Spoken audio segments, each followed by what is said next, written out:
Magandang umaga mga kaibigan.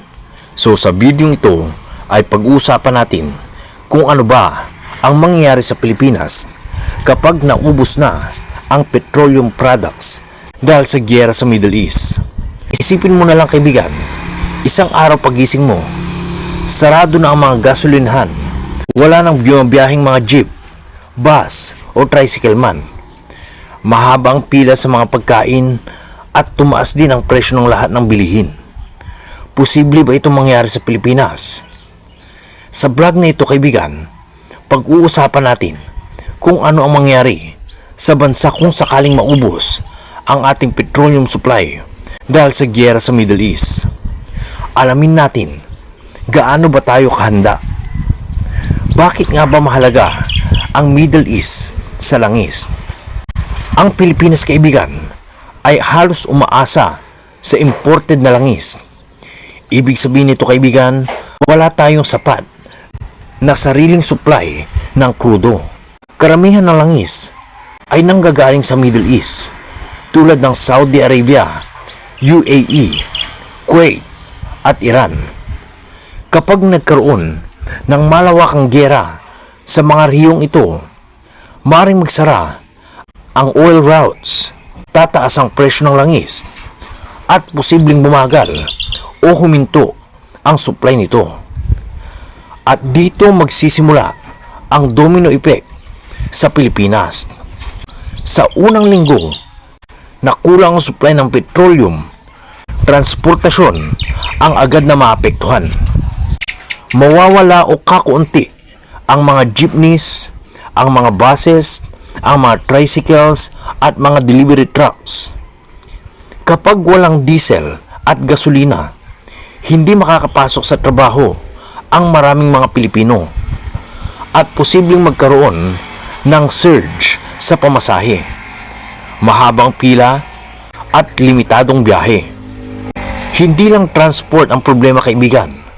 Susunod na tatamaan ang mga pagkain. Ang mga produkto mula sa probinsya papuntang syudad ay dinadala ng mga trucks na gumagamit ng diesel. Kapag kulang ang fuel, tataas ang delivery cost. Kukunti ang supply nito. Tataas ang presyo ng bigas, gulay, karne at mga isda. Maaring maranasan din ang panic buying. At bukod dyan mga kaibigan, posible ding magkaroon ng serbisyo. Ito ang mga maaring serbisyong maapektuhan. Nahihirapan ang mga ambulansya at mga emergency vehicles. Babagal ang supply ng gamot. Magsasara ang ilang factories at tataas ang unemployment.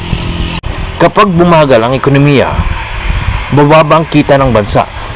Ngayon, ano ang pwedeng gawin ng gobyerno at ng mga mamamayan sa ganitong sitwasyon? Kung mangyari ito mga kaibigan, mahalagang may plano ang gobyerno. Ibsan ang epekto ng kakulangan sa mga petroleum products. Narito ang pwedeng gawin ng gobyerno sa ganitong problema. Una ay ang fuel rationing system. Ito ang maglilimita sa mga mamayan sa pagbili ng sobra-sobrang langis. Ikalawa ay ang work from home setup, kung saan babalik ang mga empleyado na magtatrabaho uli sila sa loob ng bahay. Tulad ng mga teachers na magtuturo sila gamit ang modular distance learning. Isa pa sa mga solusyon ay dapat palakasin ang renewable energy at dapat din magkaroon ng strategic oil reserve. At bilang mamayan, pwede nating gawin ang mga sumusunod para maibsan ang problema kakulangan ng petroleum oil products. Magtipid sa paggamit ng sasakyan. Mag-carpool o magbisikleta na lang. Itong carpool kaibigan, ito yung paggamit ng sasakyan kung saan marami ang nakasakay. Isa pa sa pwede mong gawin ay mag-imbak ng sapat na pagkain. Hindi natin kontrolado ang giyera kaibigan sa ibang bansa. Pwede tayong maging handa. Ang krisis sa langis ay paalala na kailangan ng Pilipinas ng mas sustainable energy sources. Sa tingin mo kaibigan, handa ba ang Pilipinas sa ganitong sitwasyon?